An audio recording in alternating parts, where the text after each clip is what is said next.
آخر اس رات وہاں ہوا کیا تھا؟ جب 9 تجربہ کار ہائیکرز ایک خطرناک مہم پر نکلے لیکن وہ کبھی واپس نہیں آئے۔ جب ریسکیو ٹیم وہاں پہنچی تو جو انہوں نے دیکھا وہ کسی ڈراؤنے خواب سے کم نہیں تھا۔ ایک ٹینٹ جو اندر سے کٹا ہوا تھا، برف میں ننگے پاؤں کے نشانات اور لاشیں ایسی حالت میں پائی گئیں جنہوں نے ہر دیکھنے والے کو الجھن اور خوف میں مبتلا کر دیا۔ یہ بات ہے جنوری 1959 کی، جب ایک گروپ نے روس کے برفیلے یورال پہاڑوں کی طرف سفر شروع کیا۔ یہ سب لوگ ایکسپیرینسڈ ہائیکرز اور سکلڈ سکائرز تھے جو سخت ترین حالات میں بھی سروائیو کرنے کی صلاحیت رکھتے تھے۔ اس مہم کے لیڈر آئیگور ڈیالٹو تھے جو ایک ذہین اور تجربہ کار ہائیکر مانے جاتے تھے۔ ان کا مقصد ایک مشکل اور خطرناک روٹ کو مکمل کرنا تھا جو اس وقت کے لحاظ سے ایک بڑا چیلنج سمجھا جاتا تھا۔ انہوں نے اپنے ساتھ ایک ڈائری، کیمرہ اور ضروری سامان رکھا ہوا تھا تاکہ وہ اس سفر کو مکمل طور پر ڈاکیومنٹ کر سکیں۔ شروع کے دن بالکل نارمل تھے، وہ ہنسی مذاق کرتے ہوئے، پکچرز بناتے ہوئے اور اپنے سفر کو انجوائے کرتے ہوئے جا رہے تھے۔ یہ گروپ نہ صرف فزیکلی فٹ تھا بلکہ مینٹلی بھی ایسے حالات کے لیے تیار تھا۔ انہیں برفانی طوفان، شدید سردی اور خطرناک پہاڑی راستوں کا تجربہ تھا، اس لیے ان کے ساتھ ایسا ہونا مزید حیران کن بن جاتا ہے۔ وہ ہر قدم سوچ سمجھ کر اٹھاتے تھے اور ہر مشکل کا سامنا کرنے کے لیے تیار رہتے تھے۔ یہی وجہ ہے کہ بعد میں ہونے والے واقعات نے ماہرین کو بھی حیرت میں ڈال دیا، کیونکہ ایسے ٹرینڈ لوگ عام غلطیاں نہیں کرتے۔ چند دنوں کے سفر کے بعد 1 فروری 1959 کو یہ گروپ ایک ایسے پہاڑی علاقے میں پہنچا جسے مقامی لوگ ماؤنٹین آف دا ڈیڈ کہتے تھے۔ اس نام کے باوجود انہوں نے وہیں پہاڑ کی ڈھلوان پر اپنا ٹینٹ لگانے کا فیصلہ کیا۔ رات کا وقت تھا، تیز ہوائیں چل رہی تھیں اور درجہ حرارت -30 ڈگری تک گر چکا تھا۔ ہر طرف برف ہی برف تھی اور انسانی آبادی میلوں دور تھی۔ یہ جگہ نہ صرف خطرناک تھی بلکہ کافی حد تک سنسان بھی تھی۔ یہی وہ لمحہ تھا جہاں سب کچھ بدلنے والا تھا۔ اس رات کے بارے میں جو معلومات ملی ہیں وہ ان کی آخری پکچرز اور ڈائری کی انٹریز سے حاصل ہوئی ہیں۔ ان پکچرز میں وہ کافی پیسفل نظر آتے ہیں، جیسے سب کچھ نارمل ہو، لیکن حقیقت اس کے بالکل اپوزٹ تھی۔ کچھ ایسا ہوا جس نے انہیں اچانک ٹینٹ چھوڑنے پر مجبور کر دیا، اور یہی وہ پہلا قدم تھا جو اس مسٹری کی شروعات بنا۔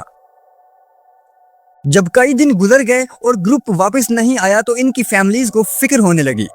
آخرکار ایک سرچ آپریشن شروع کیا گیا جس میں والنٹیئرز، فوجی اور ماہر ہائیکرز شامل تھے۔ کئی دنوں کی تلاش کے بعد 26 فروری کو ان کا ٹینٹ مل گیا۔ ٹینٹ آدھا برف میں دبا ہوا تھا، لیکن سب سے حیران کن بات یہ تھی کہ اس سے باہر سے نہیں بلکہ اندر سے کاٹا گیا تھا۔ یہ دیکھ کر ریسکیو ٹیم بھی حیران رہ گئی، کیونکہ یہ ایک ان یوزول ایکٹیویٹی لگ رہی تھی۔ ٹینٹ کے اندر تمام سامان سیف تھا، جوتے، گرم کپڑے، کھانا، سب کچھ اپنی جگہ پر تھا۔ ایسا لگ رہا تھا جیسے وہ لوگ کسی اچانک خطرے کی وجہ سے سب کچھ چھوڑ کر باہر نکل گئے ہوں۔ کوئی بھی سمجھدار ہائیکر اس طرح اپنا ضروری سامان چھوڑ کر باہر نہیں جاتا، خاص طور پر ایسے موسم میں۔ یہی چیز اس کیس کو مزید مسٹیریس بناتی ہے، کیونکہ یہ عمل کسی شدید خوف یا فوری خطرے کی طرف اشارہ کرتا ہے۔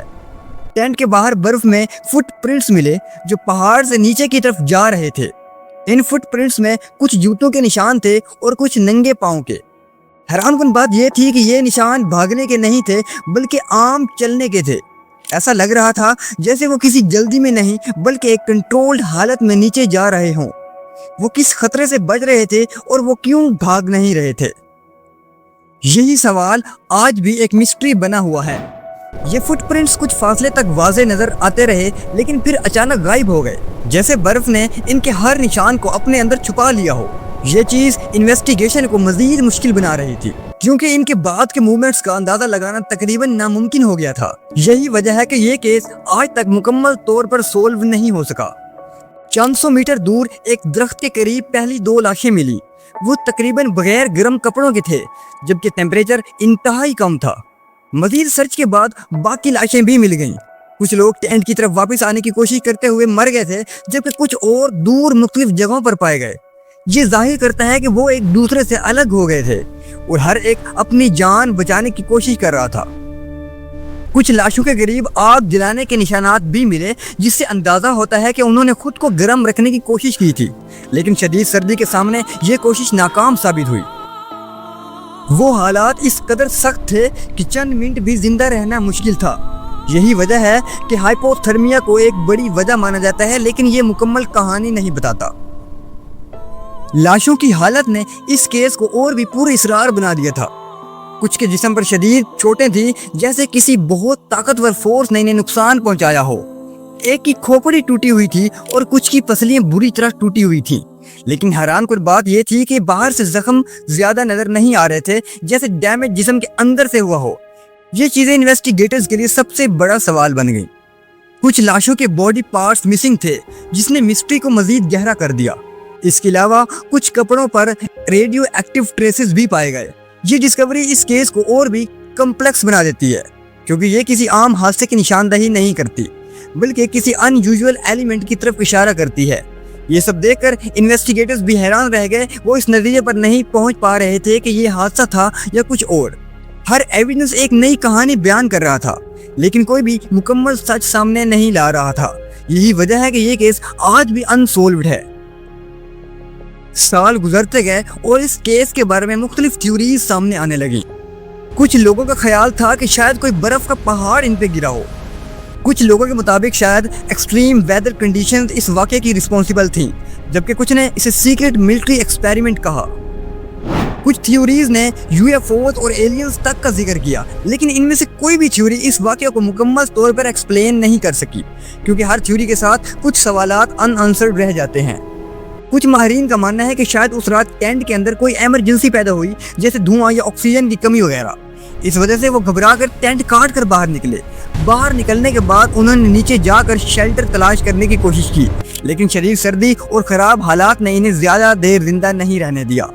یہی ایک لوجیکل ایکسپلینیشن لگتی ہے، لیکن یہ بھی مکمل نہیں ہے۔ آج بھی یہ سوال باقی ہے کہ اگر وہ اتنے ایکسپیرینسڈ ہائیکرز تھے تو انہوں نے ایسے فیصلے کیوں کیے؟ انہوں نے اپنے گرم کپڑے کیوں نہیں پہنے اور وہ سب ایک ساتھ کیوں مر گئے؟ یہ سوالات آج بھی ان آنسرڈ ہیں اور شاید ہمیشہ رہیں گے۔ ڈیلٹیو پاس کا یہ واقعہ آج بھی دنیا کے سب سے بڑے مسٹریز میں سے ایک مانا جاتا ہے۔ یہ صرف ایک حادثہ نہیں، بلکہ ایک ایسا راز ہے جو وقت کے ساتھ اور بھی گہرا ہوتا جا رہا ہے۔ ہر نئی تحقیق کچھ نہ کچھ نیا سامنے لاتی ہے، لیکن اصل حقیقت آج بھی چھپی ہوئی ہے۔ کبھی کبھی تاریخ کے کچھ راز ایسے ہوتے ہیں جو حل ہونے کے لیے نہیں، بلکہ ہمیشہ کے لیے چھپے رہنے کے لیے ہوتے ہیں۔ مزید ایسی ویڈیوز دیکھنے کے لیے اس ویڈیو کو لائک کریں، شیئر کریں اور چینل کو سبسکرائب کرنا مت بھولیں۔ میں ملتا ہوں آپ سے نیکسٹ ویڈیو میں، تب تک کے لیے گڈ بائے۔